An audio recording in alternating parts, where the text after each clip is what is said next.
आता आपण बघूयात महत्त्वाच्या 100 बातम्यांचा आढावा सुपरफास्ट 100 मधून।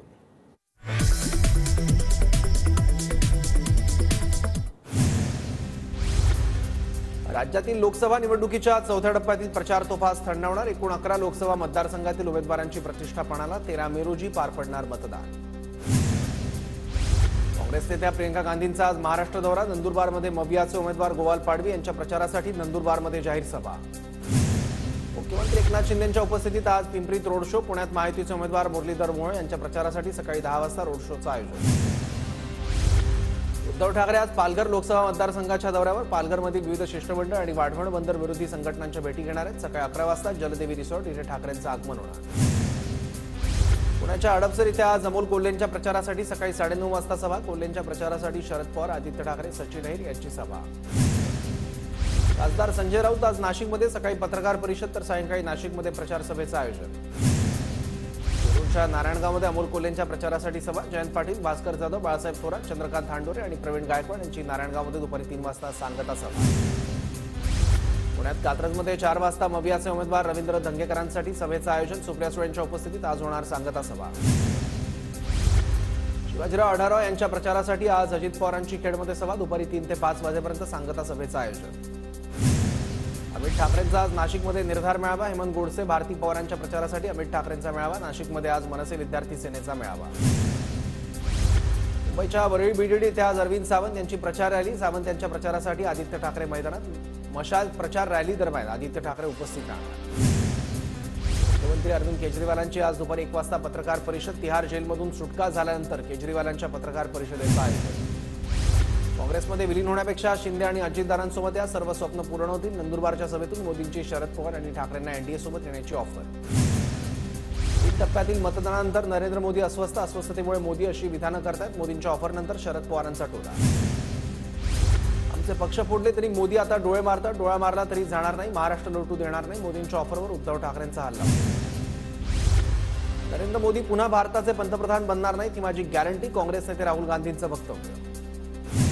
मोदींकडून कुठलीही ऑफर नाही। पवारांनी दादांसोबत आणि ठाकरेंनी शिंदेंसोबत यावं असा सल्ला। फडणवीसांचं स्पष्टीकरण।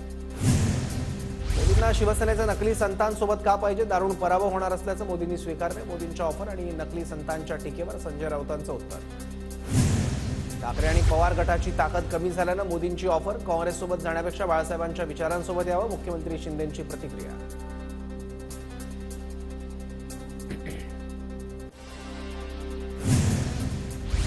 मोदी लटकती आत्मा, आमचे पवित्र आत्मा त्यांच्यासोबत जाणार नाही। शिंदे अजित पवार घाबरून पळून गेले। बाळासाहेबांच्या विचारांसोबत यावं। एकनाथ शिंदेंच्या वक्तव्यावर संजय राऊतांचा घणाघात।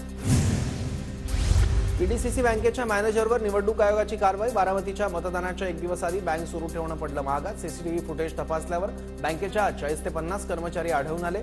निवडणूक आयोगाकडून बँक मॅनेजरवर निलंबनाची कारवाई। मोदींच्या विधानावरून भाजप सत्तेत येईल असं वाटत नाही। मोदींनी ठाकरे पवारांना दिलेल्या ऑफरवर जयंत पाटलांची प्रतिक्रिया।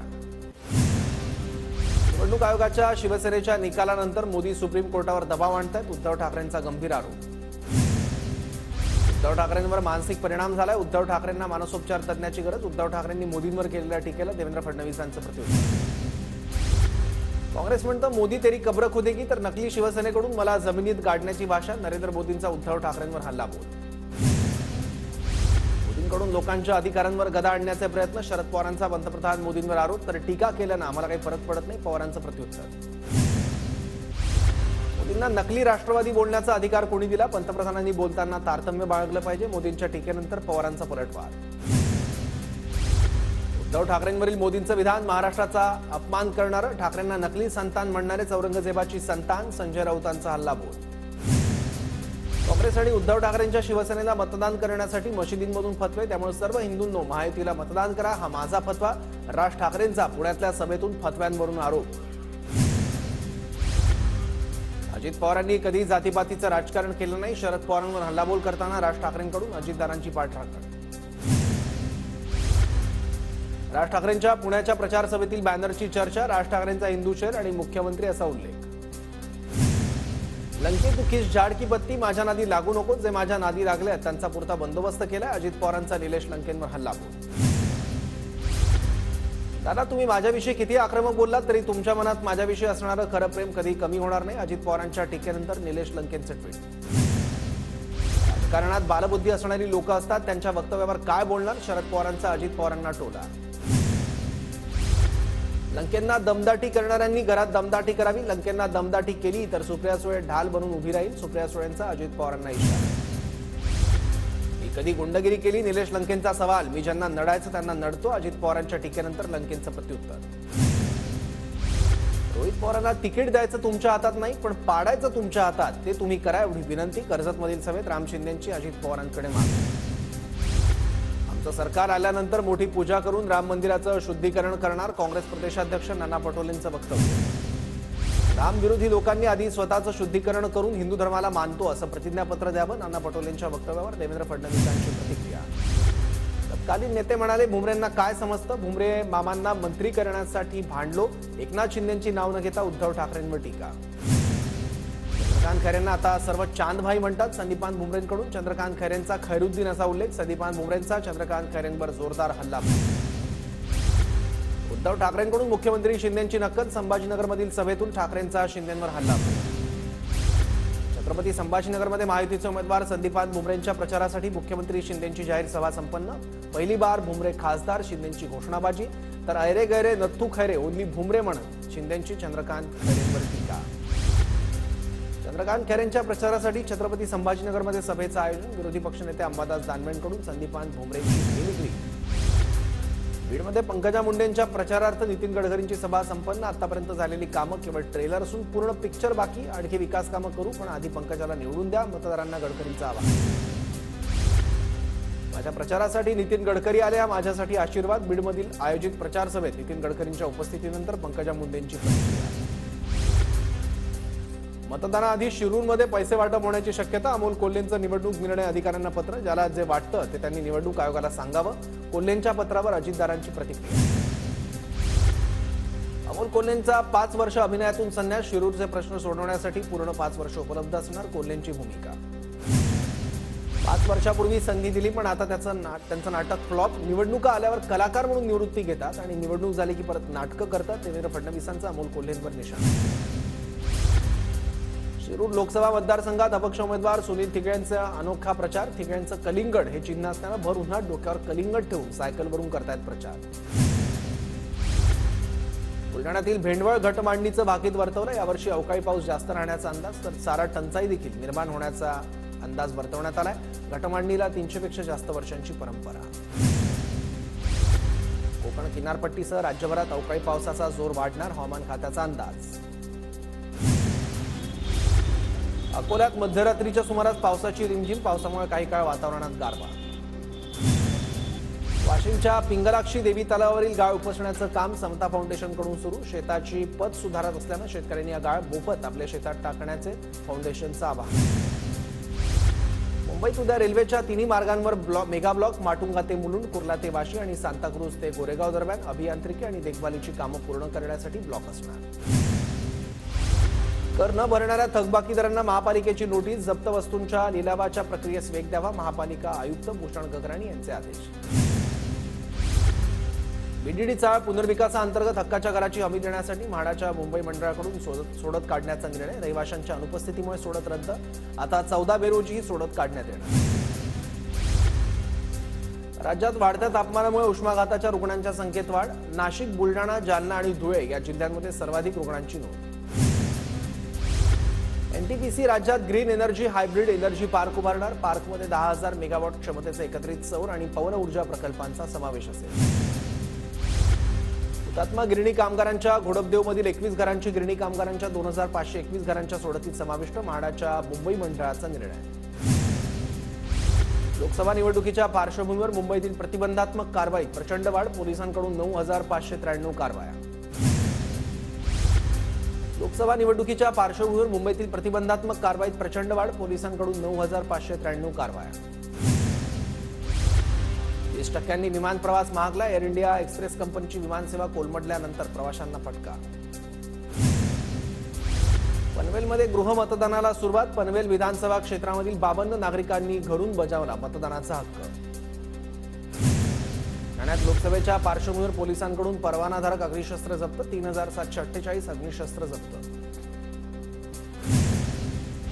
पुणे शहर आणि उपनगरात आज आणि उद्या जोरदार पावसाचा अंदाज, विजांच्या कडकडाटासह ताशी 40 ते 50 किलोमीटर वेगानं वारे वाहणार, हवामान विभागाचा अंदाज. पुणेकरांना पाणीटंचाईच्या झळा, शहरात टँकरच्या फेऱ्या वाढल्या, पुणे महापालिका शहरातील समाविष्ट गावांसह उपनगरांमध्ये पाणी पुरवठा करण्यास असमर्थ. पुण्यात महापालिकेच्या दवाखान्यात गर्भवती महिलांच्या गुंतागुंतीच्या शस्त्रक्रिया होणार, पालिकेकडून 20 दवाखान्यात तज्ज्ञ मनुष्यबळांचा पुरवठा. पुण्याच्या भोरमध्ये सलग दुसऱ्या दिवशी वादळी वाऱ्यासह पावसाची हजेरी, चिखलगाव मार्गावर कर्णावड गावाच्या हद्दीत 2 झाडं मुख्य मार्गावर कोसळल्यानं काही काळ वाहतूक ठप्प.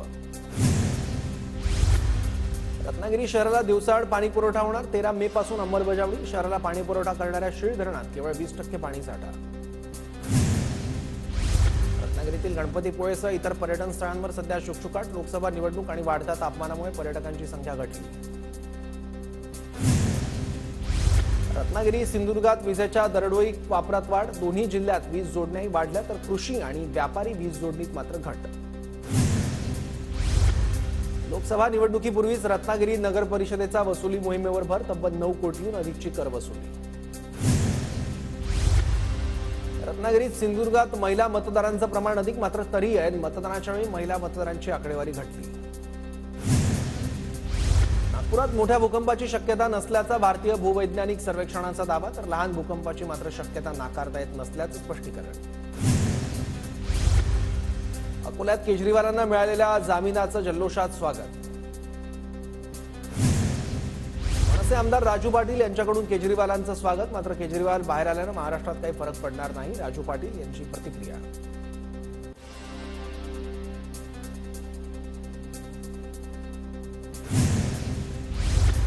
उल्हासनगरात ठाकरे पक्षाच्या उमेदवार वैशाली दरेकर यांची प्रचार रॅली, शहरातील पश्चिमेच्या बिर्ला गेट निलकंठ मंदिरापासून पवई चौकापर्यंत काढण्यात आली रॅली.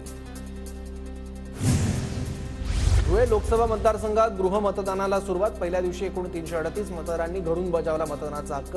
85 वर्षांवरील ज्येष्ठ नागरिक, दिव्यांग मतदारांना गृहमतदानाची प्रथम सुविधा उपलब्ध.